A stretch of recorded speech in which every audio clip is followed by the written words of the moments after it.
यश भारतीय जी आज समाजवादी पार्टी का पक्ष रखने के लिए पहली बार हमारे शो में आ रहे, ताली बजा के स्वागत करिए। मध्य प्रदेश, हाँ जी, मध्य प्रदेश के रहने वाले, मध्य प्रदेश से आप ताल्लुक रखते हैं मालवीय जी, बहुत बहुत स्वागत है। Thank you so much Bharti ji. कोई आपत्ति है आपको? देखिए, देश के किसी भी व्यक्ति को देश की अच्छी बात पे कैसे आपत्ति हो सकती है? बिल्कुल नहीं होनी चाहिए और होनी भी नहीं चाहिए, बिल्कुल। लेकिन ये आपत्ति तो उन लोगों को होती है जो अपनी बात को ढकना चाहते हैं, जिनको निर्णय लेना है। माननीय अखिलेश यादव जी ने ये बात कही कि हमको जड़ों से चीजों को खत्म करना है, टहनियां काटने से काम नहीं। अच्छा बताइए, जैसे मिसाल के तौर पे? मिसाल के तौर पे आतंकवादियों को तो मारना ही पड़ेगा ना? मारना पड़ेगा, मारिए, लेकिन आतंकवादी अंदर कैसे आ रहे हैं उनको भी तो मारना पड़ेगा, जो अंदर आने दे रहे हैं और जो बाहर जाने दे रहे हैं। अभी बाहर भी चले गए होंगे जिन्होंने हमला किया, पुलवामा पे हमला हुआ, क्या उनके दोषी थे? उनको पकड़ लिया। पहलगांव में हमला हो गया, पहले सैनिकों पे हमला हुआ, अब पर्यटकों पे हमला हुआ। हर गली मोहल्ले में अगर हमला होता रहेगा तो हम पकड़ेंगे किसको? मुझे भारती जी एक लाइन में बताइए, आप कहना क्या चाहते हैं? नाराज हैं तो नाराजगी की वजह होगी।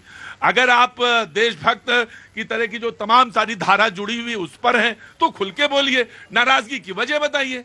अगर उन्होंने तो कहा, अरे शशि थरूर जी कह रहे कि अगर कोई पनाह देने वाला है तो उसको मारिए, उसको भी सख्त कार्रवाई होगी। मैंने भी तो यही बात कही। आपने कहा अंदर कौन ला रहा है और बाहर कौन ले जा रहा है उसको पकड़िए ना। बार बार इनको छोड़ते रहेंगे तो पकड़ा कौन जाएगा?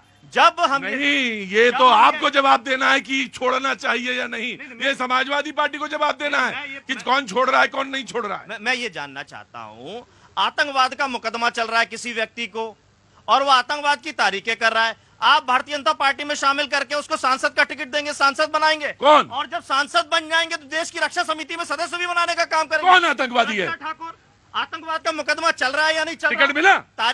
भोपाल से सांसद बन गई, 5 साल पूरा करके। मोदी जी ने कहा मैं दिल से माफ नहीं करूंगा। हाँ, तो कहा ना, कहा 5 साल आतंकवादी का मुकदमा जिस पे चल रहा है, आप उसको सांसद बना के रखते हो। अभी मौजूदा, मुझे मौजूदा बताओ। मुझे देखिए, एक बात सुनिए, एक बात सुनिए, जो गलत, देखिए मौजूदा क्या होता है? भारतीय जी, भारतीय जनता पार्टी से बाहर निकाल दिया प्रज्ञा ठाकुर को। आज भी भारतीय जनता पार्टी के सदस्य और सरकारी बंगले में रहती हैं, जिसपे आतंकवादी का मुकदमा लगा है। उस आतंकवादी पे कड़े फैसले लेने की जरूरत है, उसको जड़ से खत्म करने की जरूरत नहीं है। बिल्कुल पालने की जरूरत नहीं है, मैं आपके साथ हूं, बिल्कुल। जा कर रहे हैं आइए, बिल्कुल मैं आपके साथ हूं भारती जी, बिल्कुल सख्त कार्रवाई होनी चाहिए। टिकट से उनको महरूम किया जाना चाहिए, काट देना चाहिए उनका टिकट, और बीजेपी में अगर कोई और सख्त कार्रवाई होनी चाहिए वो होनी चाहिए। आपने क्या किया है?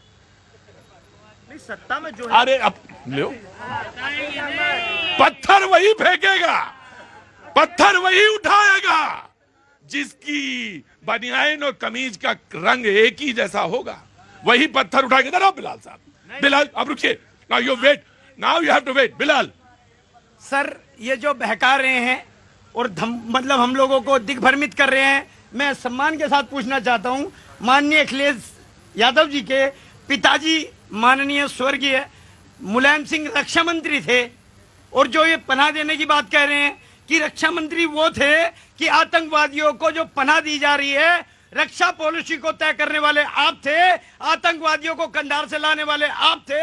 और गलत है, क्या बोल रहे हो यार? क्या बोल रहे हो? गलत पर्ची मिल गई भाजपा कार्यालय से। भाजपा से कार्यालय से नहीं, आपको गलत पर्ची मिल गई भाजपा कार्यालय से, पर्ची बदलवा के लाइए, पर्ची बदलवा के लाइए भाजपा कार्यालय से। ये पर्ची गलत, वो जो गलत है वो गलत है मेरे भाई। बिलाल, स्लिप ऑफ टंग नहीं है ये। वो अगर जो कह रहे हैं तो उस पर बात मानना पड़ेगी ना। तो बीजेपी, नो, ये स्लिप ऑफ टंग नहीं थी। बीजेपी ये बिल्कुल, ये कहीं बेसुध थे जी। इनको इतिहास का बोध ही नहीं है कि अटल जी के जमाने में आया कि किसके जमाने में आया। जनता पार्टी आ गया। अरे रुको यार। हाँ सर, मेरा ये पूछना था, प्रज्ञा ठाकुर पे इनकी जुबान नहीं लिखी हुई, जिस पे आप भोपाल से आए हैं ना? सुनिए ना, सुनिए। नहीं, एक मिनट में सुनिए मेरी बात। प्रज्ञा ठाकुर पे एक दिन डिबेट रखेंगे 5 घंटे की। सुनिए मेरी बात, समाजवादी। अरे रुको यार, आतंकवाद। प्रज्ञा, सुनो मेरी बात, प्रज्ञा ठाकुर इतनी बड़ी नहीं होगी कि मेरी डिबेट में भैया जी कहीं में डिस्कस होगी।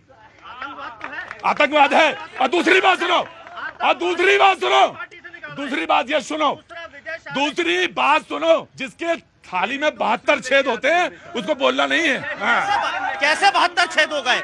क्या कर्नल सोफिया का अपमान कैबिनेट मंत्री विजय शाह ने किया, उसको क्या समाजवादी पार्टी बात को प्रज्ञा ठाकुर को समाजवादी पार्टी शामिल करके रखी है? कर्नल विजय शाह को बचाने वाली मंत्री उसको क्या भारतीय समाजवादी पार्टी रखी है? मोहम्मद इस्लाम। सर मैं उत्तर प्रदेश से आता हूं और उत्तर प्रदेश में मैं भली भांति इनकी सरकार को जानता हूं। वहां शांति प्रिय लोगों को तो अपमानित किया जाता था और जो अहिंसावादी थे उन्हें पुरस्कृत किया जाता था। यह है इनका मामला। छाछ तो बोले छलनी भी बोले, जिसमें कितने ये विषय आतंकवाद का है। अगर सपा का है तो मैं बोलूं। सर समाजवादी का है तो मुझे बोलने दीजिए। अगर बात देखिए, अगर यस जी मेरी बात सुनो।